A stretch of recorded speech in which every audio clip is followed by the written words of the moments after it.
when you learned the art of letter writing in English class? And for some of us, it was many more moons ago than others. There was the greeting or the salutation, and then there's the body of the letter, and at the end there's the closing salutation. Well, this morning's scripture is a portion of Paul's letter to the church in Corinth. He begins his letter by identifying himself and then praising them and sharing some encouraging words. It was his declaration of faith. The portion that was not included in this week's lectionary text is the body of the letter where he blasts the church for some immoral and corrupt behaviors that had crept into the life of the church. I invite you to listen for some encouragement as I read an interpretation of 1 Corinthians 1, verses 1 through 9 from the Message. I, Paul, have been called and sent by Jesus, according to God's plan, along with my friend Sosthenes. I send this letter to you in God's church at Corinth, believers cleaned up by Jesus and set apart for a God-filled life. I include in my greeting all who call out to Jesus wherever they live.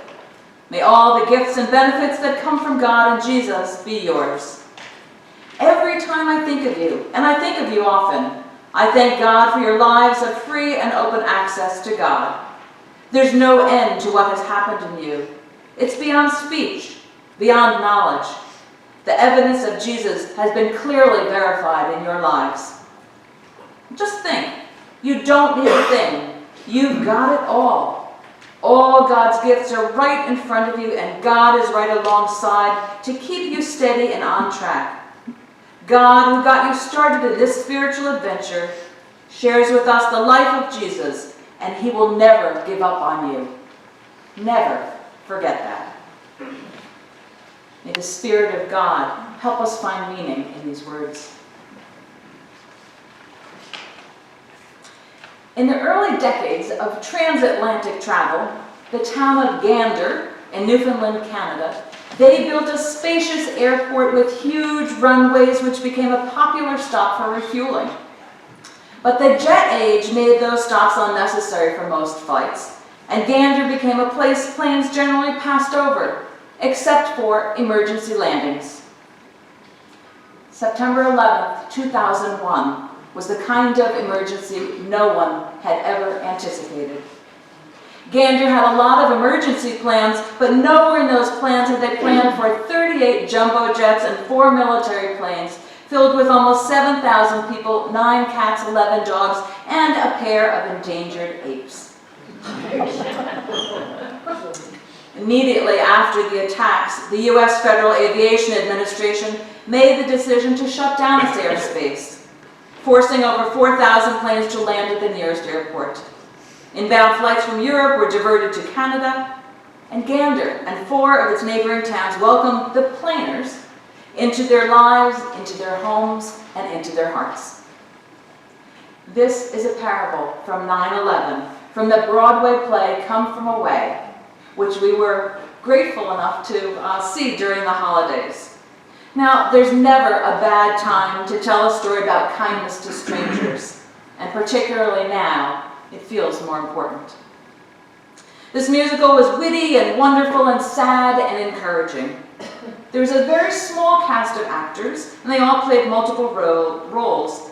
They were surrounded by a vivacious group of musicians who were on either end of the stage, and they were playing a recorder, a piano, a mandolin, a hand drum, and I think there might have been a few others, but they were wonderful.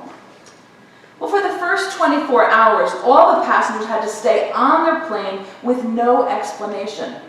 Security had to check every person and every plane, hoping that there were no terrorists. You can imagine that people became hot and bothered and tired and cranky. Well, the residents of Gander did their best to relieve them by making deliveries to the planes. They brought diapers of every size, they brought formula, baby formula, they even filled 2,000 prescriptions in the middle of the night. When the plane people, as they had become lovingly nicknamed, when they were permitted to leave, they could only take their carry-on luggage with them. Their other luggage was forbidden to be touched. So as they got off, there were tables and tables that had been set up. And the people of Gander had cooked all night long. They made all kinds of sandwiches, and they gave them the bag, and it was kind of just like Halloween. You'd go from table to table, and they picked up what you want. They had fruit and brownies and pies and cakes. They had made just about everything. Well, one of my favorite one-liners came from one of the plain persons who was recalling what a Walmart employee said to him. Said, "Welcome to Walmart. Would you like to come back home with me?" Perfect strangers were invited into people's homes where meals, beds, showers, and new clothes awaited them.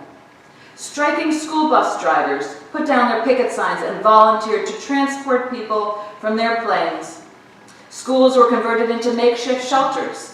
Restaurants and bakeries donated food, while pharmacies provided everything from diapers to medication to feminine products. Group cookouts were planned. Phone and computer centers were set up. An empty airline hangar was turned into an animal shelter where the pets, and many of them were traveling alone, where they could stretch and run. The plain people got to know one another pretty well, and they shared their lives with the folks from Gander. One mother from New York said he kept trying to phone her son as he was a firefighter in Manhattan. She held out hope for his survival, and in a lighter moment, she exclaimed that she wanted to see a moose before she went home. It was later that she found out that her son died in the towers while trying to save other lives. But she was lovingly supported in her grief by her new friend from Gander, Beulah, and they are still friends to this day. There was a gay couple who tried their best at first to not let anybody know that they were a couple. And after some joking around and quite a bit of time, they realized that they were among friends and they were safe there, and it was a wonderful place for them to be. There was the Muslim man. I believe he was from Egypt, and he said he was a chef back home. And after a long while, they finally let him help flip burgers on the grill during one of the cookouts, because they wanted him just to be a guest, and he wanted to help and give back. And then two of the travelers, one of them was from Texas and another one from England, they struck up a romance while in Gander. Afterwards, they both returned to their respective homes, and they continued to converse with each other, and they even visited each other, but that wasn't enough. They ended up getting married. In one scene, the multicultural, multi-faith planers came together for a makeshift time of worship, and they sang together the prayer of St. Francis, "Make me a channel of your peace." Make me a channel of your peace. Where there is hatred, let me bring your love. Where there's injury, your pardon, Lord. And where there's doubt, true faith in you. The song was followed by a rabbi reciting a prayer, was followed by the Muslim man rolling out his prayer mat to kneel down and pray. It was a somber and moving moment. There was also a group of 60 terminally ill children on board, or in the group. They were going from London to Disney World in Florida for their birthdays, and they never made it to Florida. The folks from Gander, they treated them to the next best thing. Police officer's daughter and her teenage friends created a pop-up Orlando at the local middle school, including entertainment and some sweet treats. One girl dressed up as the local mascot, Commander Gander. 3 other girls dressed as fairies. A bakery made a cake for 350 people, and they had balloons and stuffed animals. The kids had such a good time in Gander, they weren't sad that they didn't get to go to Florida. And besides, it rained all week in Orlando. When the travel ban was lifted on September 14th, all of the 6,759 plain people slowly returned to their aircrafts and flew back to their original destinations. But Gander surely never left them. Money was donated and scholarships have been set up to say thanks. Letters of gratitude and gifts were sent. A piece of steel from the World Trade Center was donated to the airport, and many keep in touch with their host families and staff and still talk to them to this day. That time together during one of our world's darkest moments, formed tight relationships between the residents and the temporary refugees, ones that have lasted well before, well beyond their stay. What a holy adventure that was. I believe we all need love and compassion to support us through difficult times. I believe we all need love and compassion to support us through all times. I believe love and compassion are the heart of the church, and if they aren't, they should be. Compassion comes from the heart, not from the head. Compassion comes when we get out of our busy heads and into our hearts, in a way that we can feel what someone else is truly going through. We're often so vulnerable when we're in a difficult situation, like the planers who landed in Gander, and seeing the situation that the planers were in, the people of Gander bled with compassion in so many beautiful ways. Well, I'd like to think that we would do the same thing, don't you? I invite you just for a minute to look around the room and see the people around you who might also be undergoing difficult situations. We don't know everything that's going on in each other's lives.